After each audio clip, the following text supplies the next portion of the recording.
You see, so that's right. We have to understand at this particular time, on a critical time, what is this stuff all about, and what is the key, and what is the mystery? The mystery now is pretty much when you talk about humanity. Been there, done that, got the damn t-shirt. You have to draw a line on whether you are going to become gods, generator, operator, or destroyer, or whether you're going to be human. And once you go over that, you're going to find out. And let me explain what I'm talking about. Let me explain. So you can understand this thing. We get to the meat of what works. You see what I'm saying? What works? We know that we did the human thing for millions of years. And this is how energy works. You do something for millions of years, and the energy works for you. It's just like a child that's in childhood, or a person that's in his his teenage years, and that works for that particular person. But then the energy moves into adulthood. And those things that you did in your teenage years, although you might be 30 or 40, you would be a laggard riding around on a goddamn hook at 10 speed. You know what I'm saying? Whatever teenagers do. You see what I'm saying and all? That's right. You know, you would be a laggard. You would be something that is basically, it's outlived its function. You see, so humanity at this particular time is now becoming to its adulthood. And that adulthood is the mysteries of Christos, the Christ. There is something beyond this reality, but we don't want to give it to you in the whole thing of, when I get to heaven, I'm going to put on my shoes and walk all over God's heaven. Milk and honey every day. You know what I'm saying? Sitting out in some damn cloud somewhere. What we're talking about here is creating a mutation into the next step of evolution. But it starts in the mind. Now, what are we talking about starting in the mind? That's right. If all of the ancient material says that man is supposed to basically transmutate, transform, metamorphosize into a new being, a new soul, a new spirit. You see what I'm saying? We understand that we are on the verge of that, but the key here is, in the movie The Matrix, they say, look at the spoon. Don't try to bend the spoon. That's impossible. Right. The real mystery, there is no spoon. Just bend your mind around the spoon and the spoon will bend. Well, it's the same thing with your mind now. The same thing with your mind now. You have to start thinking like deities. All right. This is the key. Now,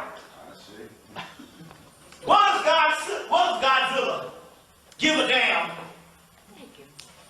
about Valentine's Day? You understand what I'm saying? I'm talking about, you know, what does Godzilla give a damn whether you wear white after Labor Day? Bring it down. You see what I'm saying? Or any human custom. We've been there, we've done that. We got thousands of forms of what we think is right and wrong in humanity, but we're not thinking like gods. All right, or deities. You see? And this is the mystery of what the mystery system was talking about.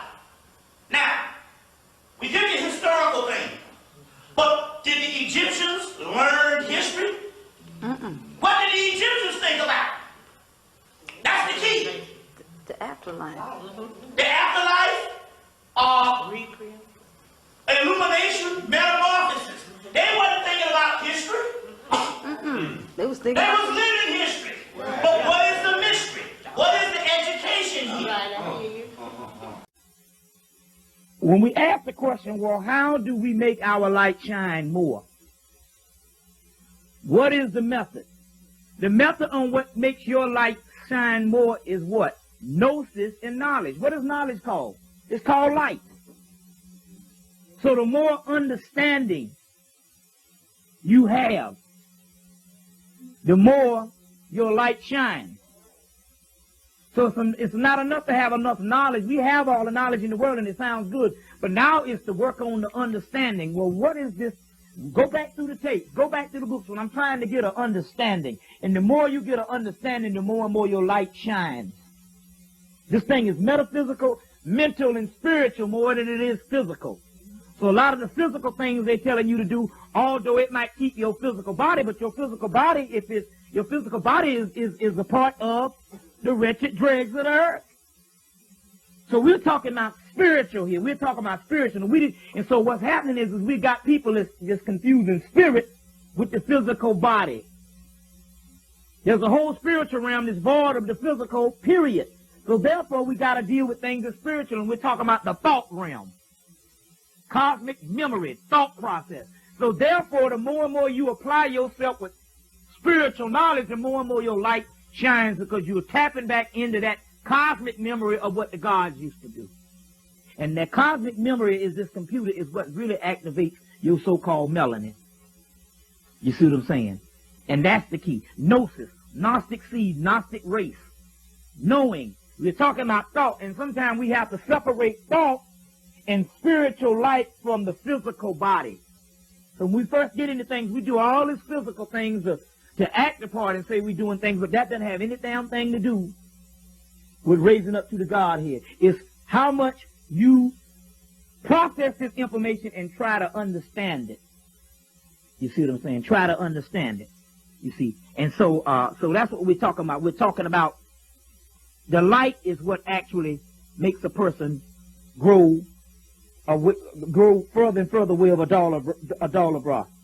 The other thing you mentioned about Richard King and his book, yeah, the biological psychiatry, right, and then your spiritual explanation of melanin. Dr. Africa touched on the same principles by talking about the male and female principle, and also art and science. So really, Richard King would represent the scientific part of melanin. Right, yeah. And you're more into the art. Yeah, mine is in what is called occult melanin. That's the real hidden things. It's more of there's the scientific part and the medical part.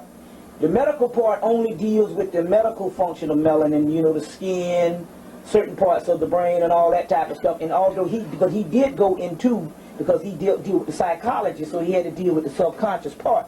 But then again, on the other hand, there is some other things, what is called the occult melanin, which means that melanin is the soul. It's just that people thought that melanin was a substance. Inside of the melanin is one little spark of light. Actually, it's in your heart chakra. It just comes up through the pineal gland. But there's one little spark of light, and that's all you are. You ain't but this big. The white boy now done developed some stuff called nanotechnology. Whereas they can put a damn little bug on the wall. You think it's a little damn beetle, and there should be a whole damn camera up in there watching your ass. It's called nanotechnology. You see, the crackers develop this kind of stuff. But anyway, what it is we are only this big. If you go into Greek mythology, they say that we used to be big until the giants came.